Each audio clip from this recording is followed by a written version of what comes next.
Bonjour tout le monde, j'ai décidé de faire une petite vidéo pour vous présenter le moulinet Black Power 10 000 LC.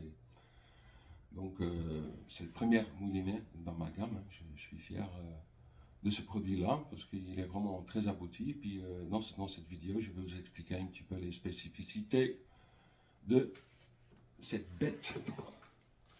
Allez, je pose la boîte. Donc le voici, hein.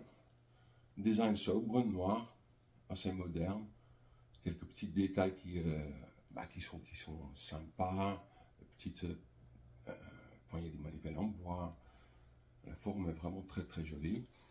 Il s'agit d'un moulinet d'une assez grande taille, avec une assez grande capacité, en fait spécifiquement pour les cannes de 12 et 13 pieds. Pour les cannes 9 et 10 pieds, on travaille sur le développement d'un modèle plus compact, mais ça sera pour plus tard. Donc tout d'abord ce moulinet-là, hein, ce moulinet Big Pit on va dire,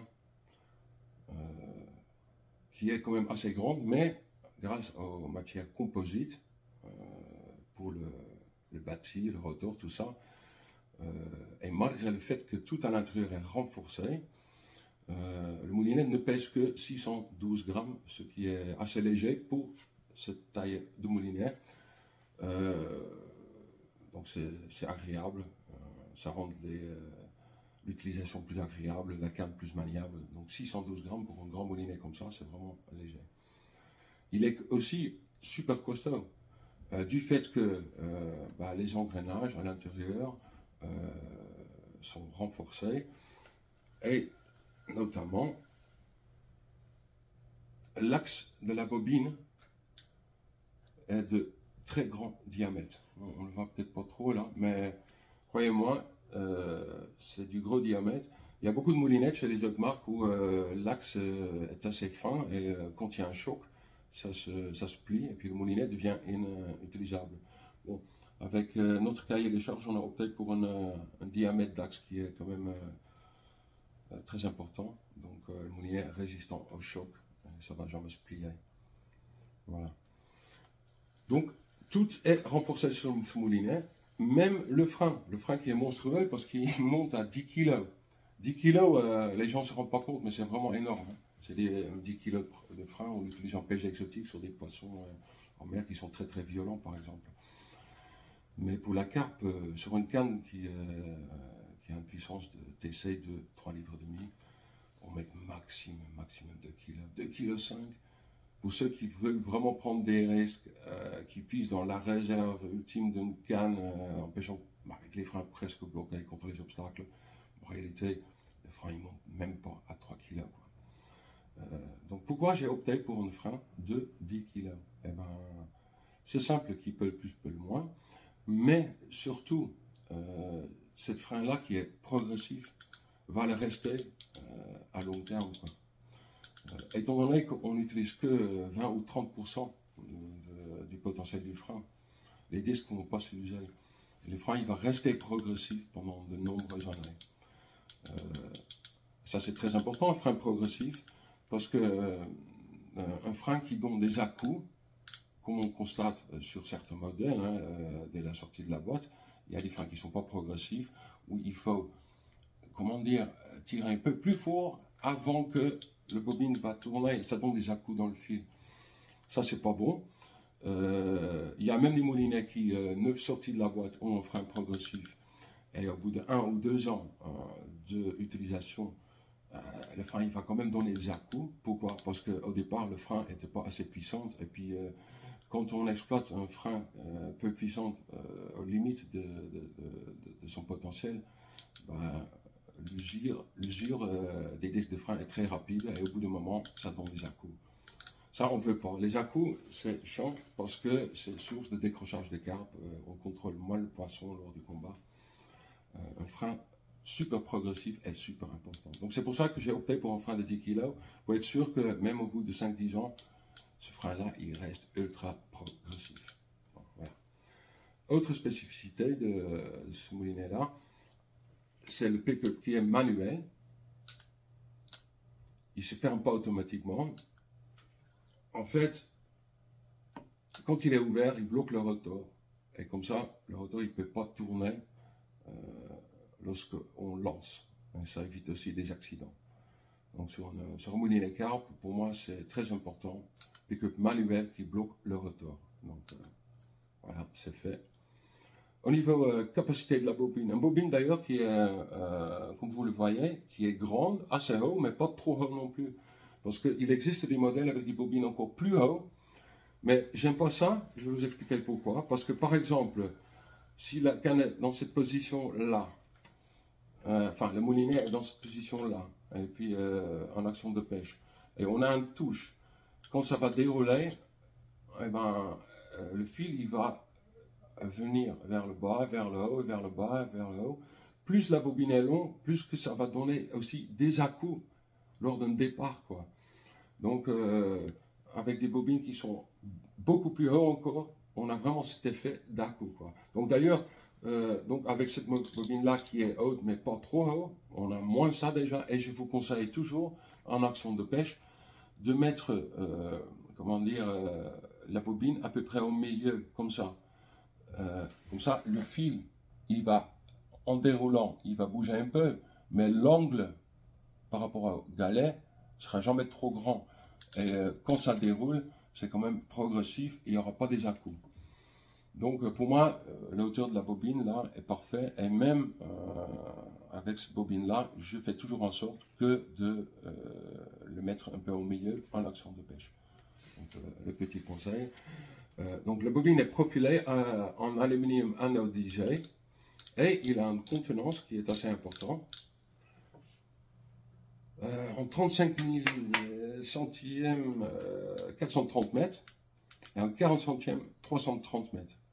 Donc ça veut dire que si on met une tresse de 26 centièmes, on peut mettre 600 ou 700 mètres, c'est énorme en fait. D'ailleurs, on n'en a même pas besoin, je trouve ça débile de pêcher à ces distances-là. Il y en a qui le font, hein, qui vont pêcher à 600, 700 mètres. Mais je trouve ça complètement irresponsable parce que c'est vraiment trop long pour aller chercher la carpe, pour la ramener ensuite. Je trouve ça irresponsable. Je déconseille. Pour moi, la pêche à grande distance dans les grands lacs, ça ne doit pas dépasser les 250 ou 300 mètres. Dans ce cas-là, si on est réactif, dès qu'on a un départ, on saute dans le bateau, on va vite chercher les poissons.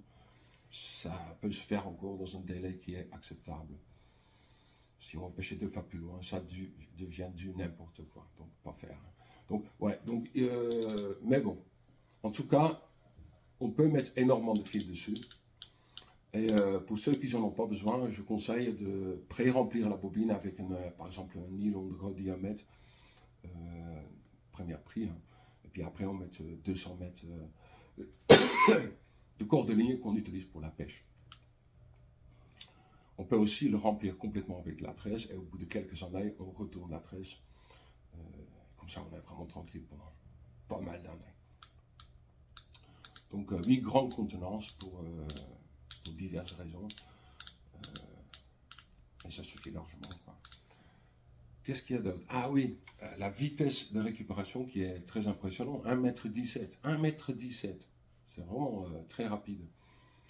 En réalité, lorsqu'on combat une carpe, même s'ils font sur nous, vitesse de récupération de 90 cm suffit pour garder le contact avec le poisson. Donc pourquoi j'ai quand même opté pour une très grande vitesse de récupération? Eh bien c'est simple. Hein. Il faut savoir quand on pêche sur les fonds durs, sur le gravier, dans les gravières, on pêche au-delà d'une certaine distance, déjà à partir de 60-70 mètres, et plus loin par exemple, quand on doit ramener une ligne pour réécher ou pour le mettre ailleurs. À chaque fois qu'on ramène une ligne, le plomb il va traîner sur le fond, sur une certaine distance, parfois plusieurs mètres, avant de décoller. Quoi.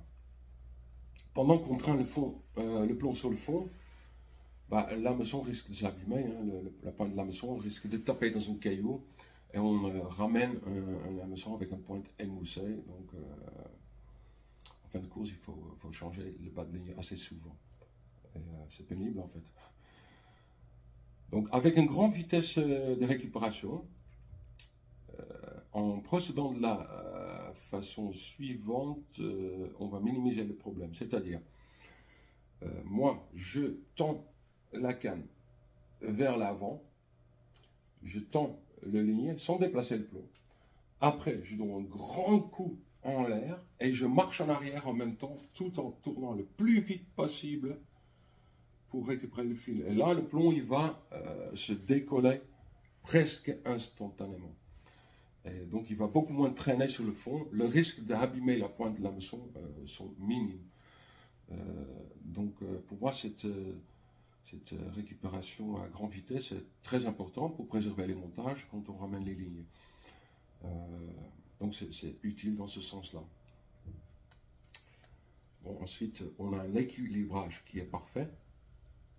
Le moulinet, quand il tourne, il est très stable. Parce que, bon, ça a été bien équilibré au niveau des rotors, tout ça. Et c'est agréable, quoi. Il y a 9 roulements plus 1, donc en réalité 10 roulements. Donc, une étanche pour éviter qu'il y ait de l'eau qui rentre dans le bâti. Et voilà, voilà, le moulinet Black Power 10 000 LC.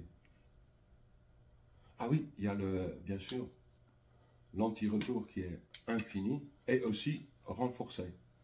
Donc, très durable dans le temps. Et ben voilà, c'est à peu près tout. Dans la prochaine vidéo, je vais l'emmener au bord de l'eau. Vous allez voir que le fil, comment il est posé sur la bobine. Donc c'est une oscillation à double vitesse, ce qui permet un poste de fil très homogène sur la bobine, et ce qui permet aussi de gagner considérablement en distance de lancer. Ça, vous le verrez dans une prochaine vidéo où on sera à bord de l'eau avec ce moulinet et on va lancer un peu, on va combattre quelques poissons avec, et puis vous allez voir comment ce moulinet se comporte sur le terrain.